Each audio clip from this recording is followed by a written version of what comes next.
Si tu as oublié le schéma de verrouillage de ton smartphone Android, Samsung, Xiaomi, Oppo, etc., tu es dans la bonne vidéo. Salut à tous, c'est Milas de la chaîne MITech, j'espère que vous avez la forme. Comme tu as pu le voir dans l'introduction, dans cette vidéo, je vais te montrer assez facilement 3 méthodes assez simples qui vont te permettre de déverrouiller et accéder à nouveau sur ton smartphone Android.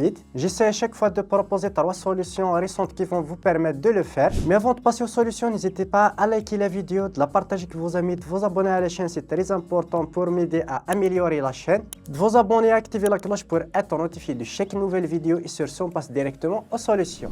La première solution, c'est tout simplement après avoir essayé plusieurs schémas erronés, vous aurez un nouveau message qui va vous permettre de réinitialiser votre smartphone. Mais bien sûr, l'inconvénient de cette méthode, vous aurez besoin de votre mot de passe de votre compte Google et bien sûr que votre smartphone est déjà connecté à un réseau Wi-Fi. Et si vous avez ces informations, on passe directement aux explications. Pour ce faire, après avoir essayé plusieurs codes, vous aurez une nouvelle option mot de passe oublié. Vous allez suivre les instructions, tout dépend de votre modèle de votre smartphone. Vous mettez votre mot de passe Google et voilà.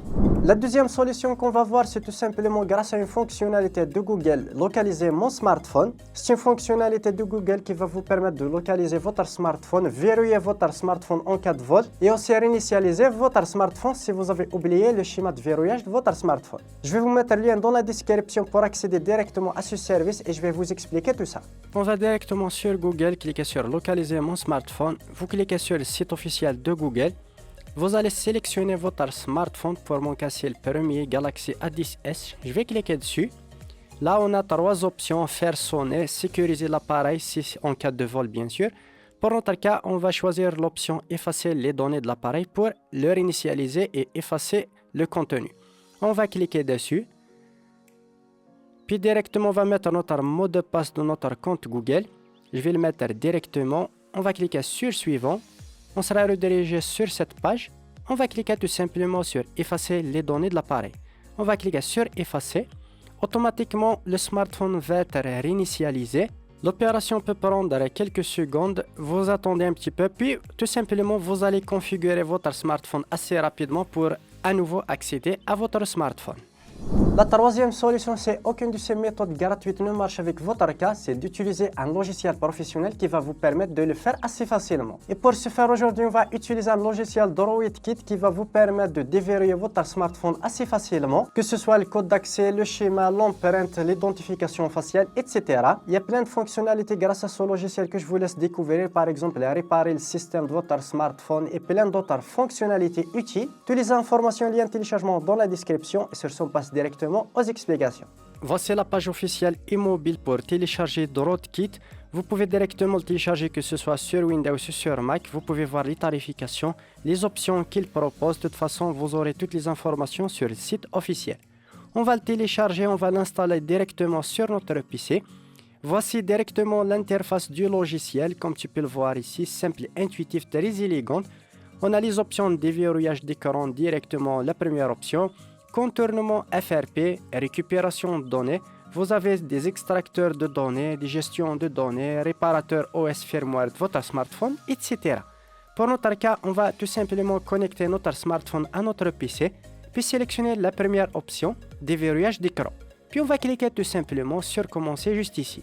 Ça va lancer directement la préparation des fichiers, puis on va cliquer sur supprimer maintenant.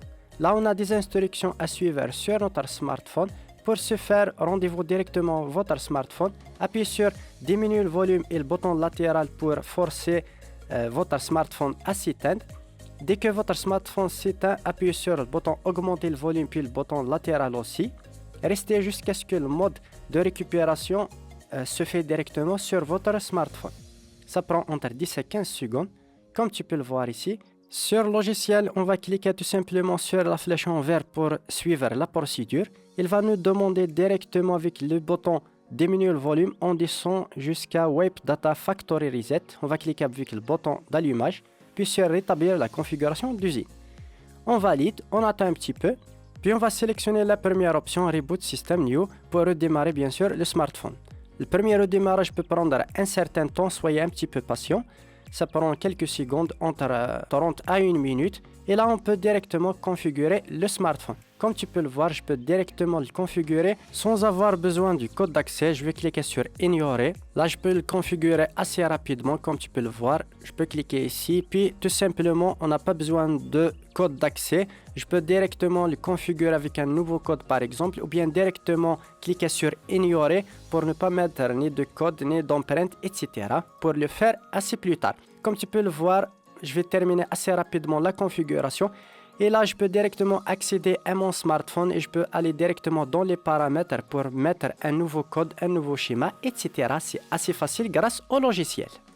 Voilà, on arrive au terme de cette vidéo. J'espère qu'elle vous aura plu. N'hésitez pas à me lâcher un gros pouce bleu, ça m'aide à référencer cette vidéo. De vous abonner à la chaîne si ce n'est pas le cas et activer la cloche pour être notifié de chaque nouvelle vidéo. Et sur ce, à une prochaine vidéo.